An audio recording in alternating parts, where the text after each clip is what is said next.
हरियाणा सरकार में principal media adviser Vinod Mehta ji हमारे साथ मौजूद हैं। ऑक्सीजन की क्या पोजीशन है, ऑक्सीजन कितनी हरियाणा को बड़ी है, सारे मामलों में जानकारी लेंगे। सर, सबसे पहले आपका स्वागत है पंजाब केसरी में। शुक्रिया जी, शुक्रिया। मेहता जी, जो इस वक्त ऑक्सीजन बढ़ने की बात आ रही है, कितनी ऑक्सीजन हरियाणा को और मिलने जा रही है, कितनी कैपेसिटी हो जाएगी अब? देखो, केंद्र सरकार से काफ़ी फरियाद के बाद मुख्यमंत्री जी 25 मीट्रिक टन और बढ़वाने में सफल हुए हैं। पर ये केवल ऑक्सीजन का कोटा बढ़ने से काम चलने वाला नहीं है, क्योंकि ऑक्सीजन मिल रही है दूर दूर से। तो एक तो उसका प्रॉपर कंटेनर चाहिए उसको ट्रांसपोर्ट करने के लिए, और उसके बाद आम आदमी तक वो गैस कैसे पहुँचे, उसका इंतज़ाम भी सरकार की प्रायोरिटी पे है। बड़े हॉस्पिटल्स के पास तो ऑक्सीजन टैंकर कैंटर मशीनें हैं, ऑक्सीजन को वो स्टोर कर सकते हैं, लेकिन आम आदमी तक जो होम आइसोलेशन में रहते हैं उनको पहुंचाने के लिए गैस को रिफिलिंग करने में समय लगता है। तो सरकार तीनों फ्रंट पे काम कर रही है। गैस का कोटा बढ़वाना, ट्रांसपोर्टेशन की पोजीशन को इम्प्रूव करना, और नीचे डाउन द लाइन उसको रिफिलिंग करने के लिए सुविधा देना। आज मुझे लगता है सरकार ने ये मन बना लिया है कि हॉस्पिटल्स के अलावा होम आइसोलेशन में लोग ज़्यादा रहें, उनको प्रमोट करें, उनका मनोबल ऊंचा रहे। तो उनके लिए अलग से कुछ एजेंसियों को ऑर्डर जाएगा कि आप जो होम आइसोलेशन में जिसको 1 सिलेंडर की ज़रूरत है, 2 सिलेंडर की ज़रूरत है, उसको भी पहुंचाने के लिए अलग से व्यवस्था करें। तो मुझे ऐसा लगता है कि अगले 24 घंटे में हरियाणा में ऑक्सीजन की स्थिति सुधर जाएगी और लोगों को ऑक्सीजन आराम से एक्सेस हो जाएगी। कम से कम ऑक्सीजन की शॉर्टेज को लेके जो भय फैला हुआ है वो ज़रूर मुझे लगता है ख़त्म होएगा। इतना ज़रूर है कि कोविड के पेशेंट को आम ऑक्सीजन वाले पेशेंट से 6 से 7 गुना ऑक्सीजन चाहिए, लेकिन अगर हम 257 का ठीक से डिस्ट्रीब्यूशन कर लेते हैं तो लगता है कि बुधवार तक जो है एकदम हरियाणा में ये हालात जो है वो ऑक्सीजन सप्लाई के बिल्कुल एकदम सामान्य हो जाएंगे, या सामान्य से भी बेटर हो जाएंगे। मेहता जी, आम आदमी तक घर में जो इलाज करवा रहे हैं उन तक आप ऑक्सीजन पहुंचाने की बात कर रहे हैं, ये एक चैलेंज नहीं है? नहीं, ये चैलेंज तो है, लेकिन जब लोग साथ देने के लिए तैयार हैं, लोग कहते हैं जी आप हमें सिर्फ ये बताओ जी लेनी कहाँ से है, लेके हम खुद आएंगे। तो सरकार को भी होम आइसोलेशन प्रमोट इसलिए करना चाहिए, और ये चीफ मिनिस्टर जी का नज़रिया इसलिए भी है कि मान लीजिए त्रासदी पे कोई महामारी पे कोई ब्रेक नहीं है, ये कुदरत का वो है।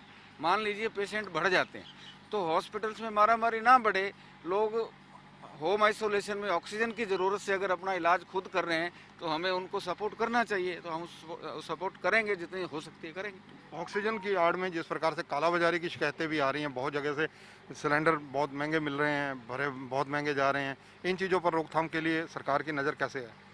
देखो, पूरा इतिहास आज़ादी के बाद से उठा लो, जब भी कोई त्रासदी आती है तो जो गलत किस्म के लोग हैं वो गलत काम करने की कोशिश करते हैं। सरकारों का काम है उनको रोकना, हम भी कर रहे हैं, रोक रहे हैं।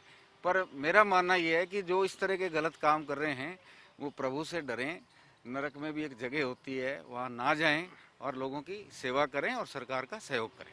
मेहता जी, सबसे अहम इशू एक और है कि इस वक्त अगर आप देखा जाए पानीपत, करनाल, सोनीपत, सराउंडिंग एरिया, गुड़गांव, फरीदाबाद, दिल्ली के मरीजों से भरा पड़ा है। प्राइवेट हॉस्पिटल्स एक एक दिन के 40-40, 50-50 हज़ार रुपये उनसे वसूली कर रहे हैं। सरकारी अस्पतालों में लबोलब होने की वजह से, भीड़ होने की वजह से जगह नहीं मिल रही। तो सरकार क्या प्रबंध करने जा रही है? देखो, आज प्राइवेट हॉस्पिटल्स के पास एक ही बात है कि जी हमारे पास ऑक्सीजन की कमी है। आज रात को और कल जैसे ही ऑक्सीजन की कमी दूर हो जाएगी, सरकार का अगला टारगेट ये है कि हमारे जितने हॉस्पिटल्स में ऑक्सीजन की वजह से जो सरकारी हॉस्पिटल अंडर यूटिलाइज्ड हैं या डॉक्टर्स की वजह से अंडर यूटिलाइज्ड हैं, उनको ऑक्सीजन ज़्यादा देंगे, उनको ज़्यादा सपोर्ट करेंगे, ताकि लोग सरकारी हॉस्पिटल्स का फ़ायदा उठाएं। जब सरकारी हॉस्पिटल्स में बेडिंग ज़्यादा मिलनी शुरू हो जाएगी तो मुझे लगता है कि ये डिमांड एंड सप्लाई का खेल है, लोग अपने आप रेट घटा देंगे। बाकी आपकी बात ठीक है, ये शिकायत आई है सरकार के पास, आज इसको सीएम साहब के नॉलेज में लाएंगे और इस पर एक्शन कराएंगे, ताकि एक रेट का कम से कम एक कैप होना चाहिए। ये जो मनमानी है ये ना हो। आईसीयू को लेकर भी काफ़ी ज़्यादा लोगों को परेशानी झेलनी पड़ रही है, आईसीयू की कमी देखने को मिल रही है। प्राइवेट हॉस्पिटलों में भी हर जगह आईसीयू पूरी तरह से देखा जाए सुसज्जित नहीं है। देखो, आईसीयू बड़े ही रेयर और रेयरेस्ट पेशेंट्स को चाहिए होते हैं। और आईसीयू में कई बार मेला प्रैक्टिस भी होती है, इस बात से इनकार नहीं किया जा सकता। सीसीयू आईसीयू एक पैकेजिंग है, सीसीयू में भी उतनी केयर हो सकती है जितनी आईसीयू में हो सकती है, पर जब प्रेशर बढ़ता है, डिमांड बढ़ती है, तो हर कोई फ़ायदा उठाने की कोशिश करता है। पर सरकार इसमें सोई हुई नहीं है। ऑक्सीजन की सप्लाई बिल्कुल कंट्रोल होते ही अगला एक्शन, कैसे एक्शन करना है, क्या तरीका निकालना है, अगला एक्शन यही है। हम सरकार जो है वो आम आदमी के साथ खड़ी हुई है। मेहता जी, जिस प्रकार से कोविड के पेशेंट लगातार बढ़ रहे हैं, सरकार को लॉकडाउन भी लगाना पड़ा 11 जिलों में, हरियाणा के अंदर ट्राई सिटी चंडीगढ़ में भी इस वक्त लॉकडाउन है। ये सारी पोजीशन से कैसे निपटा जाएगा? एक बहुत बड़ा चैलेंज नज़र आ रहा है इस वक्त। अच्छा सोचो, इंसान से ताकतवर कोई चीज़ नहीं है, और इंसान को भगवान ने इतनी ताकत दी है कि वो दवाइयों से भी ज़्यादा स्ट्रॉन्ग है। जितनी मरीजों की संख्या बढ़ रही है, अगले 2-4 दिनों में उसी स्पीड से लोग डिस्चार्ज होना भी शुरू होंगे। तो हमें थोड़ा बहुत ईश्वर पे भी विश्वास रखना चाहिए, सारा काम ठीक होगा। सरकार अपनी तरफ से कोई कसर, ना चीफ मिनिस्टर छोड़ रहा है, ना हमारे अफसर छोड़ रहे हैं। सब एक 24 घंटे 24/7 डटे हुए हैं कि कैसे कैसे हमने डाउन दी लाइन आखिरी बंदे तक कैसे पहुंचना है। मेहता जी, जिस प्रकार की परिस्थितियाँ हैं, चाहे हरियाणा के हेल्थ मिनिस्टर हों, हरियाणा के चीफ मिनिस्टर हों, लगातार इस वक्त पूरे एक्टिव हैं। चीफ मिनिस्टर फील्ड में भी जिस प्रकार से लगातार जगह जगह पहुंच रहे हैं, इन दृष्टिकोणों को अगर देखा जाए तो डॉक्टरों की और स्टाफ की जो कमी सभी जगह झलक रही है। ऐसे इसके लिए सरकार क्या सोच रही है? ऐसी सूचनाएं मेरे पास, मेरे लेवल पे आई हैं, वो भी सरकार के संज्ञान में हम लाएंगे कि कुछ मेडिकल कॉलेजेस में हम ट्रेनी डॉक्टरों का दूसरी जगह पे इस्तेमाल कर सकते हैं। तो अभी उसकी सरकार से बात करके, शॉर्ट लिस्ट करके, किसको कहाँ पे सरप्लस है, कहाँ भेजा जा सकता है, वो करेंगे।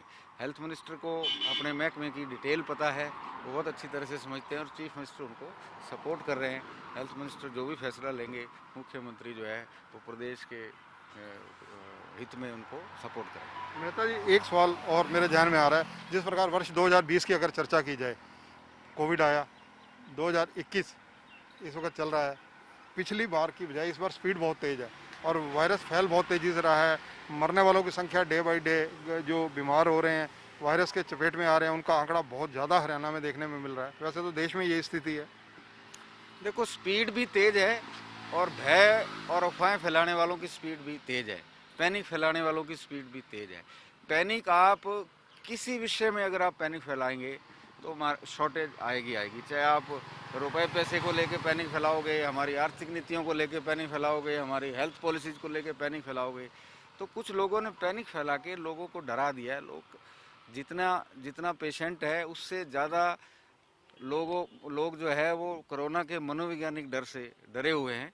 2-4 दिन में जैसे जैसे स्थितियाँ थोड़ी सी सामान्य होंगी, हमेशा जब हवा आंधी आती है तो थोड़ी देर के लिए ठहरती भी है, वो ठहराव भी आ जाएगा और चीज़ें स्टेबल भी हो जाएंगी। मेहता जी, जिस प्रकार से जो सेवानिवृत्त डॉक्टर्स हैं, जो रिटायरमेंट के बाद अपना घर में जीवन व्यतीत कर रहे हैं, परिवार के साथ रह रहे हैं, इस पेशे को छोड़ चुके हैं, क्या उनसे भी कोई अपील सरकार करेगी? नहीं, अपील सबसे है, पर कोरोना पे जिसका हाथ, जिस डॉक्टर का नहीं टिका हुआ, उसका इस्तेमाल खतरनाक भी हो सकता है। ये सब चीज़ें बिना सोचे समझे नहीं की जा सकती कि भाई आपके पास डिग्री है डॉक्टर की, चलो कोरोना का इलाज करो। ये पॉसिबल नहीं होता।